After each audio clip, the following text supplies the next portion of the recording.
رات کے 10 بجے ہیں۔ السلام علیکم، یہ ریڈیو پاکستان ہے۔ ایاز اسلم سے خبریں سنیے۔ پہلے اہم خبروں کا خلاصہ۔ وزیر اعظم نے 5 سال سے کم عمر کے بچوں کو پولیو ویکسین کے قطرے پلا کر انسداد پولیو کی نئی مہم کا آغاز کیا۔ وزیر خارجہ نے نیو یارک میں اقوام متحدہ کے سیکرٹری جنرل کے ساتھ ایک ملاقات میں بھارت کے غیر قانونی زیر قبضہ جموں و کشمیر کی سنگین صورتحال، انسانی حقوق کی پامالیوں اور غیر قانونی جغرافیائی تبدیلیوں کو اجاگر کیا۔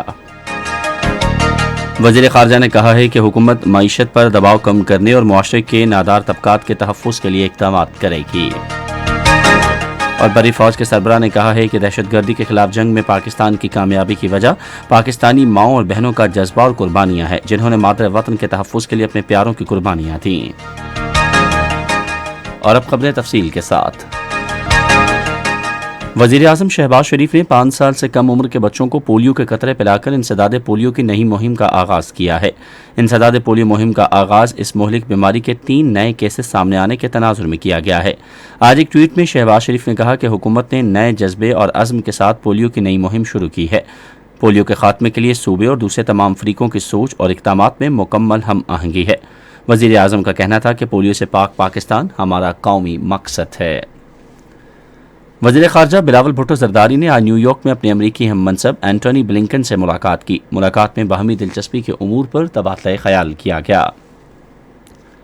وزیر خارجہ بلاول بھٹو زرداری نے کہا ہے کہ پاکستان اقوام متحدہ کے منشور پر پوری طرح کاربند ہے اور اس نے ہمیشہ عالمی مسائل کو اس منشور کے تحت حل کرنے کی حمایت کی ہے۔ اقوام متحدہ کے سیکرٹری جنرل انطونیو گوتریس سے آج نیو یارک میں اقوام متحدہ کے ہیڈ کوارٹر میں گفتگو کرتے ہوئے انہوں نے پاکستان کی خارجہ پالیسی میں اقوام متحدہ کو حاصل اہمیت کو اجاگر کیا۔ یوکرین کی صورتحال پر وزیر خارجہ نے مذاکرات کے ذریعے حل کی کوششوں پر سیکرٹری جنرل کی تعریف کرتے ہوئے پاکستان کا موقف پیش کیا۔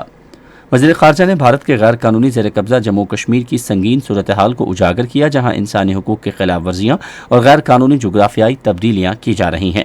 بلاول بھٹو زرداری نے کہا کہ پاکستان بھارت سمیت تمام ہمسایہ ممالک کے ساتھ امن چاہتا ہے، جو اقوام متحدہ کی سلامتی کونسل کی قراردادوں اور کشمیری عوام کی امنگوں کے مطابق مسئلہ کشمیر کے حل تک ممکن نہیں ہے۔ آئی ایم ایف پروگرام کا 7واں جائزہ مشن آج وزیر خزانہ مفتاح اسماعیل اور آئی ایم ایف کے مشن چیف نتھان پورٹر کے درمیان آن لائن اجلاس میں شروع ہوا۔ اس موقع پر گفتگو میں مفتاح اسماعیل نے آئی ایم ایف پروگرام کے تحت اصلاحات لانے کے حوالے سے حکومتی عزم کا اعادہ کیا تاکہ ڈھانچہ جاتی اہداف مکمل کیے جا سکیں۔ انہوں نے کہا کہ حکومت معیشت پر بوجھ کم کرنے کے لیے ضروری اقدامات کرے گی، جبکہ معاشرے کے نادار طبقات کا تحفظ کرے گی۔ I M F mission chief نے کہا کہ پاکستان کی معیشت فوری اور طویل المیعاد اقدامات کا تقاضا کرتی ہے۔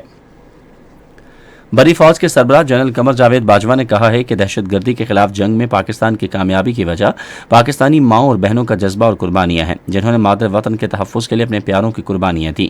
انہوں نے یہ بات آج جی ایچ کیو راولپنڈی میں منعقدہ ایک پروقار تقریب سے خطاب میں کہی۔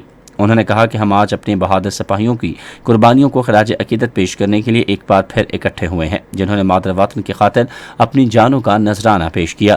اس سے پہلے انہوں نے مختلف فوجی کارروائیوں اور قوم کے لیے گراں قدر خدمات پر فوجی اہلکاروں کو عسکری ایوارڈز دیے۔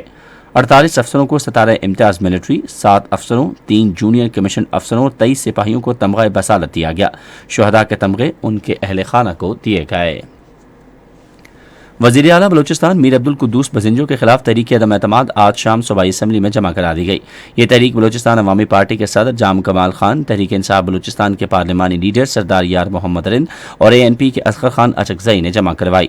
تحریک کی کامیابی کے لیے 65 میں سے 33 ارکان کے ووٹ ضروری ہیں، جبکہ وزیر اعلیٰ کے خلاف تحریک پیش کرنے کے لیے 17 ارکان کے ووٹوں کی ضرورت ہے۔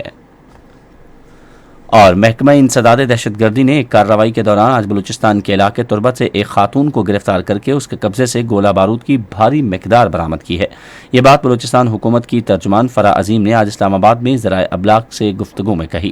انہوں نے کہا کہ خاتون سے برآمد کیے گئے اسلحے اور گولہ بارود میں خودکش جیکٹ، کلیشنکوف، 9 کلو دھماکہ خیز مواد اور 6 دستی بم شامل ہیں۔